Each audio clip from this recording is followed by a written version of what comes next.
than 540 pages, and each one of us has recorded his own opinion on almost every issue that was raised before the court. So I will request you to start making your comments on the judgment after reading it, rather than before reading it. I'll read the order of the court. And please forgive if I'm not very fluent in reading it, because this has been drafted by my learned brother, Mr. Ejaz Afzal Khan.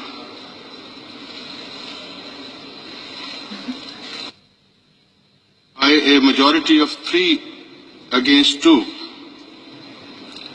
Asif Saeed Khan Khosa and Gulzar Ahmed J. dissenting, who have given separate declarations and directions, we hold that the questions, how did Gulf Steel Mill come into being, what led to its sale, what happened to its liabilities,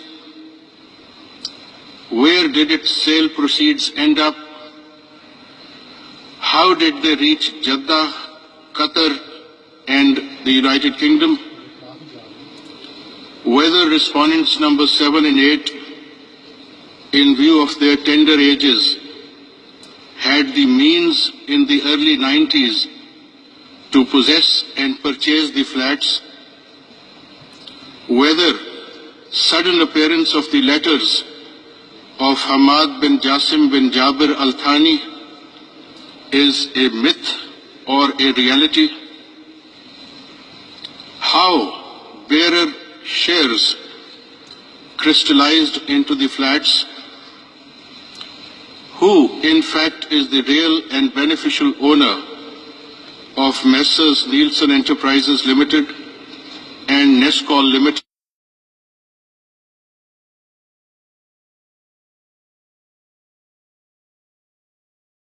where did the money for Flagship Investment Limited and other companies set up or taken over by respondent number 8 come from, and where did the working capital for,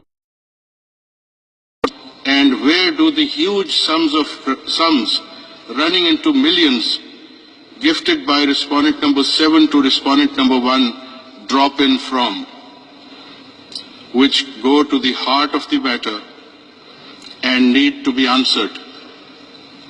Therefore, a thorough investigation in this behalf is required.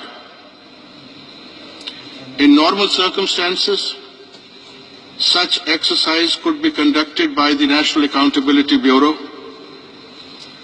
but when its chairman appears to be indifferent and even unwilling to perform his part, we are constrained to look elsewhere, and therefore constitute a joint investigation team, JIT, comprising of the following members. 1. A senior officer of the Federal Investigation Agency, FIA, not below the rank of Additional Director General, who shall head the team having first-hand experience of investigation of white-collar crime and related matters. 2. A representative of the National Accountability Bureau. 3. A nominee of the Securities and Exchange Commission of Pakistan, familiar with the issue of money laundering and white-collar crimes. 4. A nominee of the State Bank of Pakistan.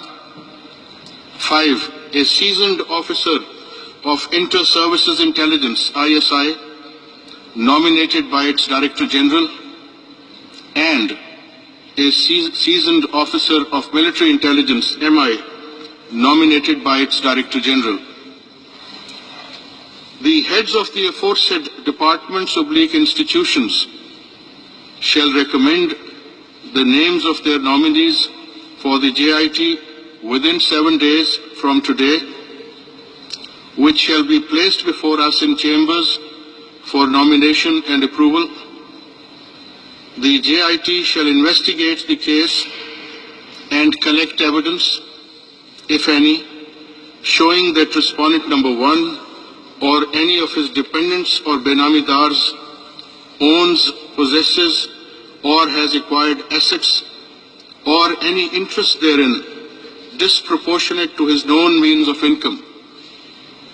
Respondents number 1, 7 and 8 are directed to appear and associate themselves with the JIT as and when required.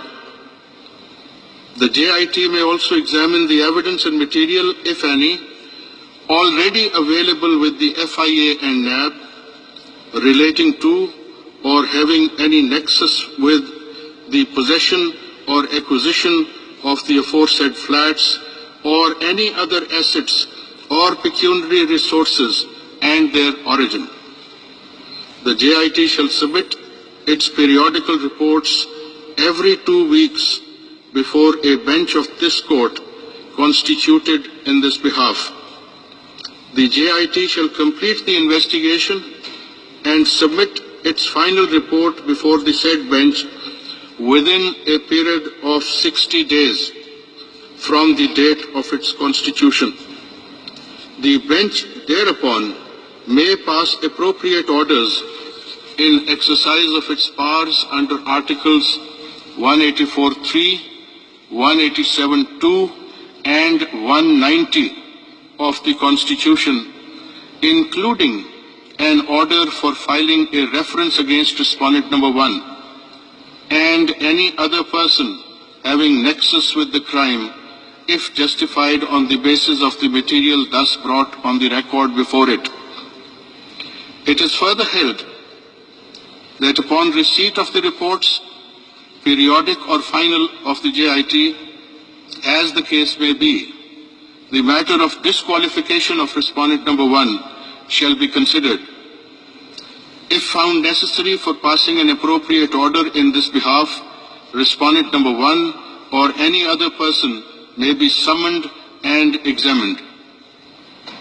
We would request the Honorable Chief Justice to constitute a special bench to ensure implementation of this judgment so that the investigation into the allegations may not be left in a blind alley. This is the court order on behalf of the entire bench, but reflects the conclusions reached by 3 honorable members. The remaining members of the bench have gone a step further.